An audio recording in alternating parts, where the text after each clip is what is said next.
anyone who's claiming Tucker didn't push back or disagree with Nick Fuentes is either extremely dishonest or extremely stupid, and maybe both.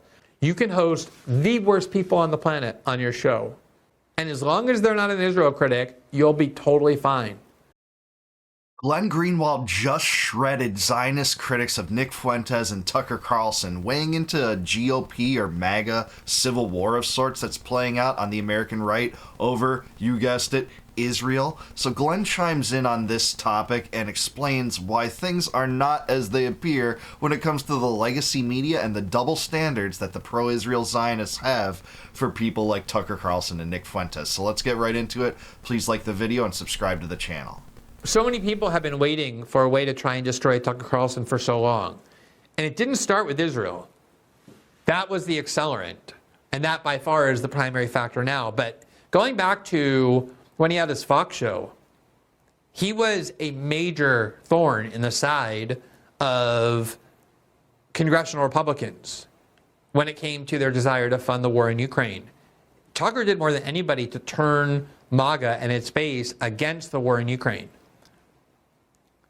And this was so true that when Tucker got fired from Fox, many of these Republicans in the Senate and the House went to Politico or Axios to say how happy they were that Tucker would no longer be on the air because he had made it impossible for them to generate support among MAGA for the war in Ukraine, and how it would now be much easier to finance it.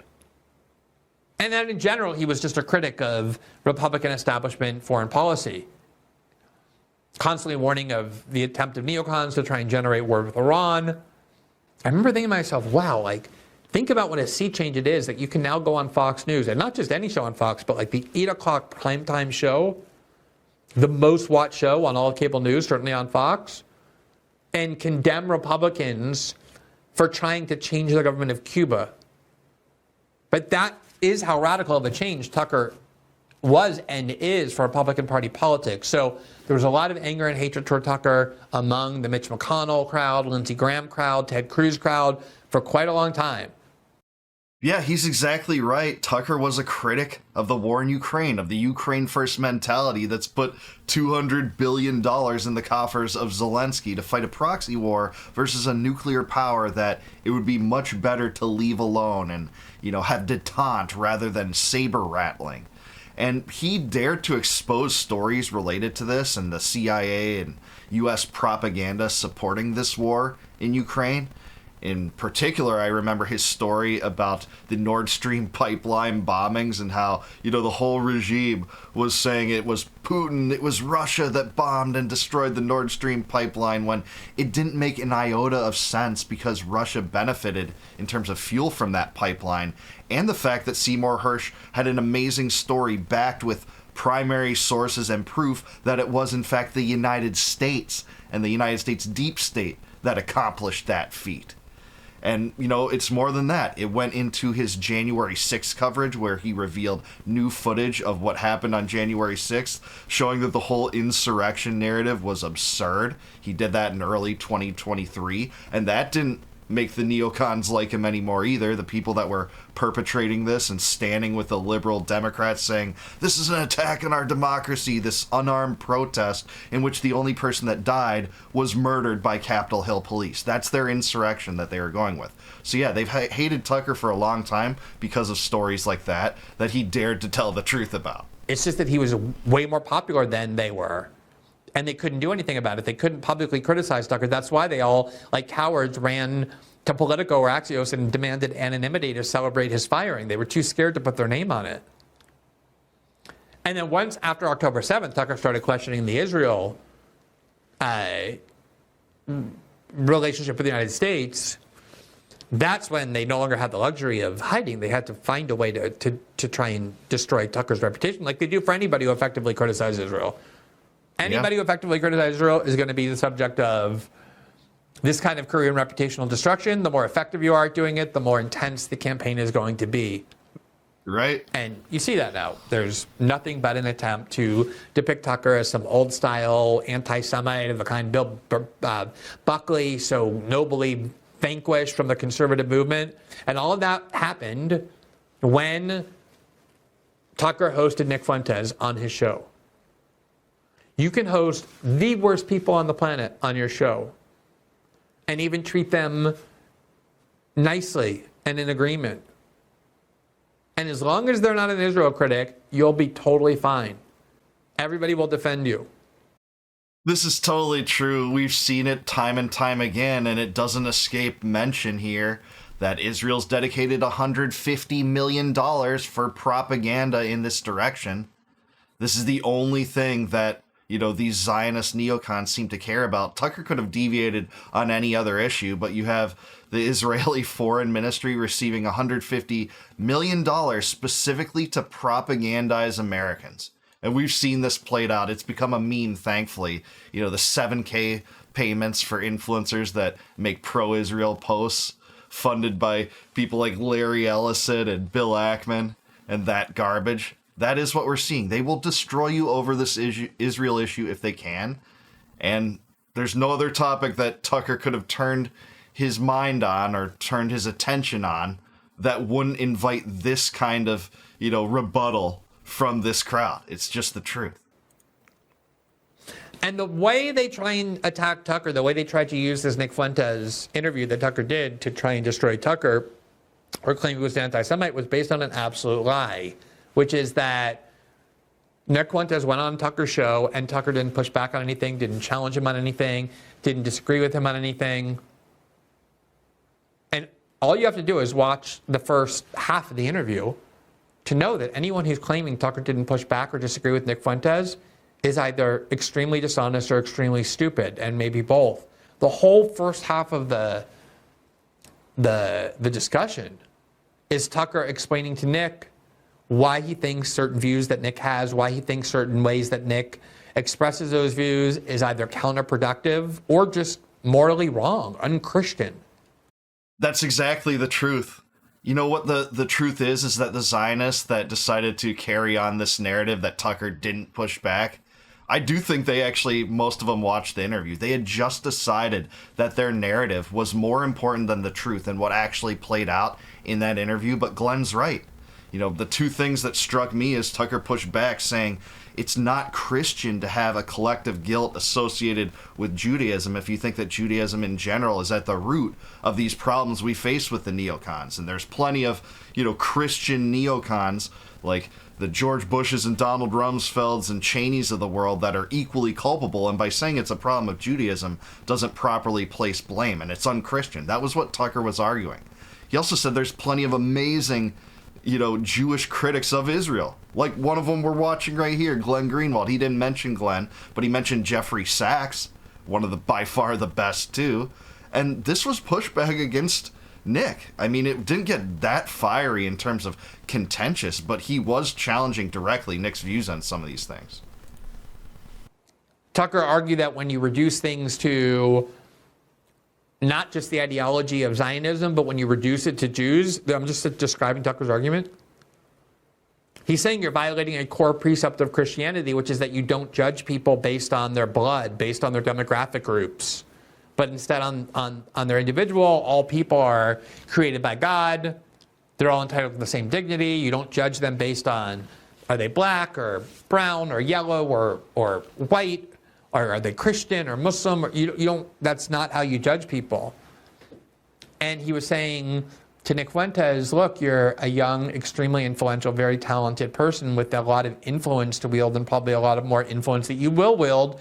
But if you continue to frame it in this way, you're going to lose a lot of people who otherwise would be open to your message. It was almost like trying to show Nick what Tucker thinks Nick is doing that is counterproductive to his goals, but also not just as like kind of a communication strategy, but also as a way of objecting to the merits and the substance of some of Nick's core views. Obviously, they have a lot of agreement on a lot of things, but there was a lot of disagreement. And although Tucker didn't scream and bang the table and scream Nazi and racist, which is how pro-Israel operatives conduct themselves. So if you don't do that, they'll think, oh, you're not pushing back on him. You didn't even scream a Nazi in his face once. That's so true. It's total projection. How they handle these situations, they want to project on people that aren't just, beneath the pale in terms of argumentation and in terms of, ethics and morality and actually carrying out a conversation, actually tackling the issues. Which, by the way, Ben Shapiro made his career on, right? You were a snowflake if you didn't want to debate the issues on stage on the college campuses that he went to and debated with purple-haired freshman students on. That's what they said, and Glenn's exactly right. They expect this behavior that isn't beholden to any kind of conversation. Why?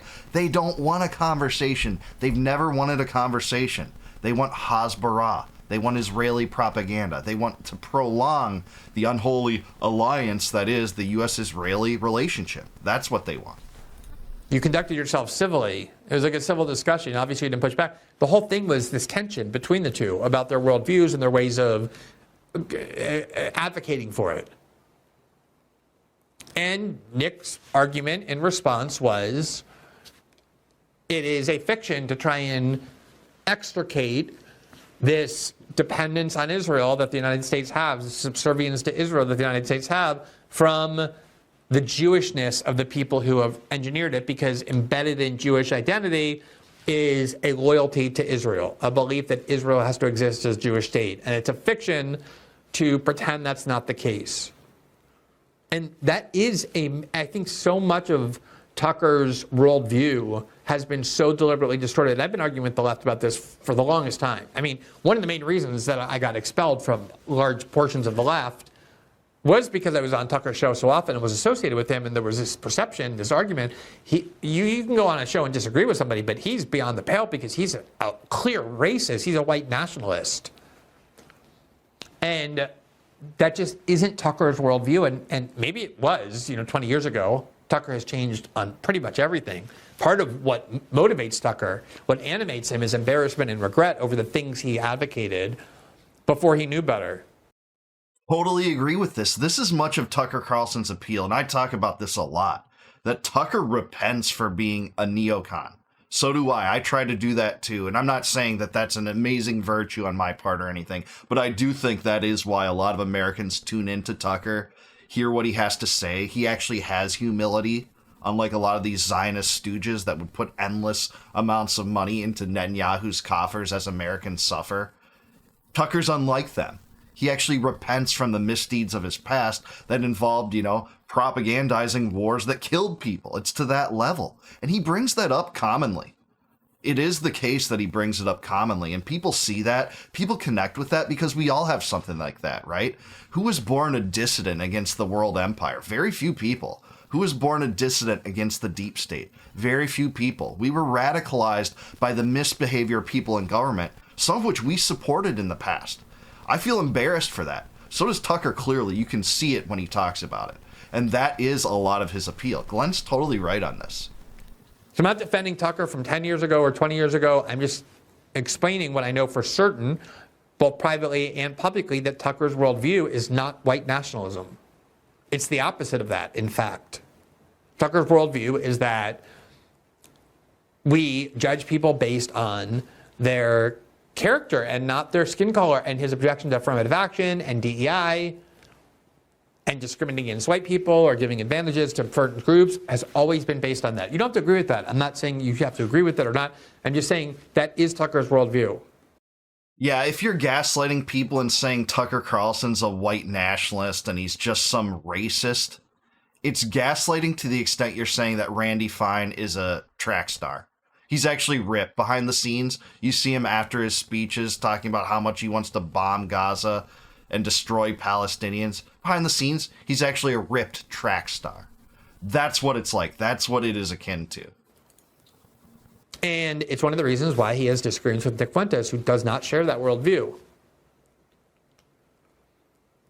Now, as far as what I think, I guess there's a little bit of validity in each of those worldviews, in the sense that I know, having grown up in, immersed in Jewish culture, even though I wasn't religious, I still had a lot of my entire family, every single last person was Jewish. There's no non-Jewish part of my family. My father's side, my mother's side was very close to my grandparents. My maternal grandmother was religious. She was a German Jew who fled Germany in the 30s and came to the United States, spoke with a heavy German accent until she died.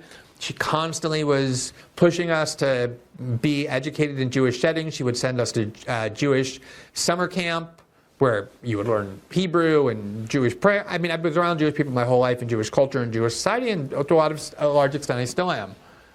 And it just is true, even though you're not really supposed to talk much about it, that you are inculcated and told in every single conceivable way from birth that you have to have and automatically do have a connection to and loyalty toward Israel. That part of your duty as a Jew is to defend Israel, to serve the interests of Israel, to strengthen Israel.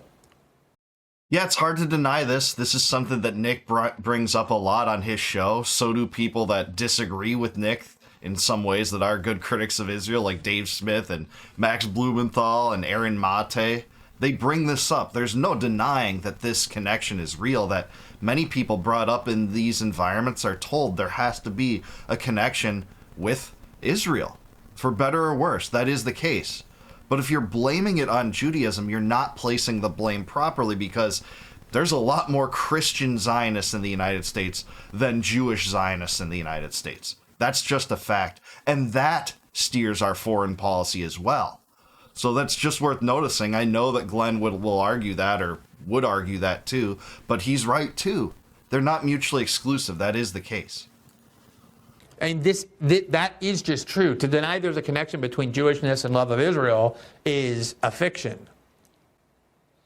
At the same time, that doesn't get you very far when analyzing the actual political scenario, because there are huge numbers of Jews who have become vehemently opposed not just to Israel but to Zionism.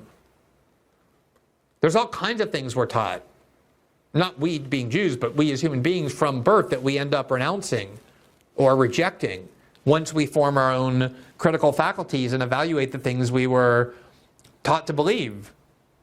And for that reason, these student protests that took place throughout 2024, though they were characterized as being led by foreigners or Muslims, the reality is they all had huge Jewish contingents in them.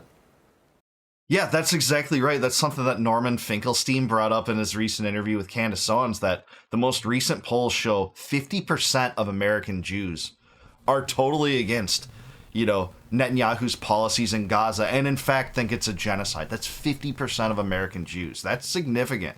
It's really significant.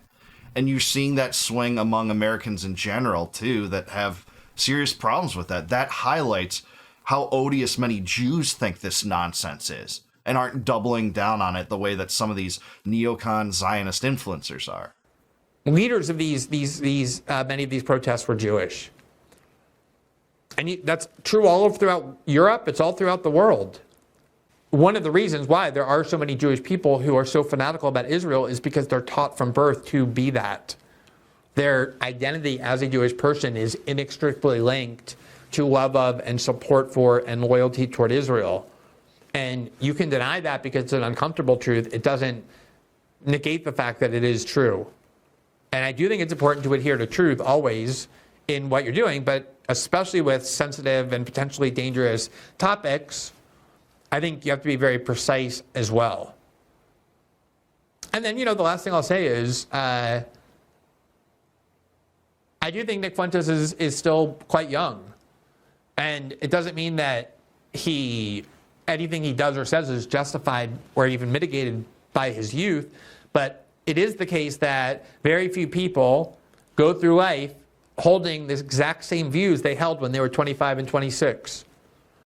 Amen. I sure don't. I was starting to learn about libertarianism and learning about the atrocities of warfare and the war regime, the empire building schemes, in addition to the corrupt financial system built on a central bank that fleeces us of our wealth through the invisible tax of inflation, learning more and more about that at the time. But I'm still different than I was at 27. I'm 42 now. I've, been through the rigmarole on this, changed my views on a lot of things like intellectual property and some other things like that, even since when I discovered this and went down the rabbit hole on this.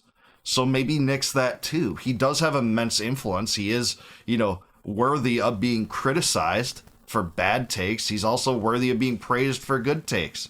And that's what these discussions should be. It shouldn't be this yelling blood libel and Nazi and anti-Semite. That won't solve anything. That won't help anything. So the approach of talking to these people is much better than shutting them out, because guess what? Shutting this kid out did. And I say kid, he's 27, I get it, but I'm older and we talk that way. But guess what happened? That's what happened, and that created a huge Streisand effect that propelled him, in terms of appeal, in terms of interest that he otherwise may not have had. So yeah, it was you, Ben Shapiro, and you, Mark Levin, that was responsible for a lot of that, ironically. And on balance, I think the fact that there's been so many influential people inside right-wing politics, like Tucker and like Candace Owens and Marjorie Taylor Greene and Tom Massey and Nick Fuentes, who have been getting people to see the extremely unhealthy and bizarre and self-destructive relationship between the United States and Israel, has only been positive. Doesn't mean I agree with everything they're saying and doing. It doesn't mean I don't think there's also negative consequences to some of their views. That's true of everybody. But I consider this to be a very positive development on the whole, and all of those people are. Yeah, all those people are a part of it, and it is a positive development on the whole. I'm totally with Glenn on that. And I don't share all the same viewpoints as Tucker Carlson and Candace Owens and Nick Fuentes on everything. Who could? Very few people would. There's only a few people in the whole country that I would share almost the same exact views on, like Ron Paul. That's about the only one. Maybe Dave Smith to most extent. So, yeah, I think this is a positive development. Americans are waking up to this, man. The political class isn't. That's going to be a lagging indicator. But if you believe, as I do, in what Breitbart said, that politics is downstream from culture, I think we're headed in that direction. And really that explains a lot of the desperate behavior from the Israel First Brigade, from the Zionists that want Hasbara at all costs. This new proposal to extract a 20-year deal with Israel to give them $4 billion every year for 20 years instead of the traditional 10. It's because they see this door of support among the public closing, gradually closing, more and more closing, until they might not have the opportunity to consummate their dreams, take out the Iranian regime with U.S. boots on the ground if they can do it, expanding their borders to the Greater Israel Project, and, carving out new West Bank settlements in Syria and Libya, even though, 60% of the West Bank is occupied. With Smotrich saying there will be Israeli settlements in Gaza. That's what they want. Netanyahu's held up maps to show, new Israel and its borders going into Sinai. That's what they want. They want Greater Israel. This is their version of Lebensraum. And they can't get that if AIPAC and the Israel lobby isn't in control. And it's going to lose its control on this trajectory because, the government does all sorts of things that the citizens don't want all the time. But it relies on propaganda to do that. It needs propaganda. It subsists on propaganda to allow this to happen with some buy-in from the populace, or at least some sectors of it. But when they lose that all, as they so certainly have these last 2 years, they're not going to be able to sustain it forever. The people will push back. And I don't see it affecting, the midterms or even 2028. Maybe that's too pessimistic. Some people do think that we might have, a non-Israel first candidate in 2028. I see no evidence of that in one of the two major parties, but let's hope. In any way, I think Glenn assesses this perfect. We need more conversations, not less. The answer to speech or hate speech, whatever you want to call it, that you don't like, is not more censorship. It's actually more speech. And Edward Snowden said this in a very good clip that sometimes I share out on Twitter. He put it perfectly in that way. That we don't need more attempts to, stifle conversations, even if it's not the government. And yeah, it's different when it comes to the government cracking down on something that's illegal than it is if, private actors who aren't obligated to share, their resources or their platform with anyone that they want. But when they're taking the dictums from people tied to this foreign Israeli regime and tied to the government and whatever the government wants, and wants to do the same thing, deny them those opportunities, you're really acting as an appendage of the censorship regime. So I say we need more conversations, not less, and you can't deny the ascension of people like Fuentes right now and Tucker Carlson. Those are the two of the 5 biggest figures on the right by far right now, and it's not close. Tucker's probably number 1. Whatever you want to put the order at, Nick is up there now. Despite being canceled on almost every platform other than Rumble, Nick is up there. Glenn assesses it perfectly, as he usually does. I commend him for that. But what do you think? Do you think Glenn's right about this? Do you agree with Glenn? Is there any negatives to Glenn's viewpoint?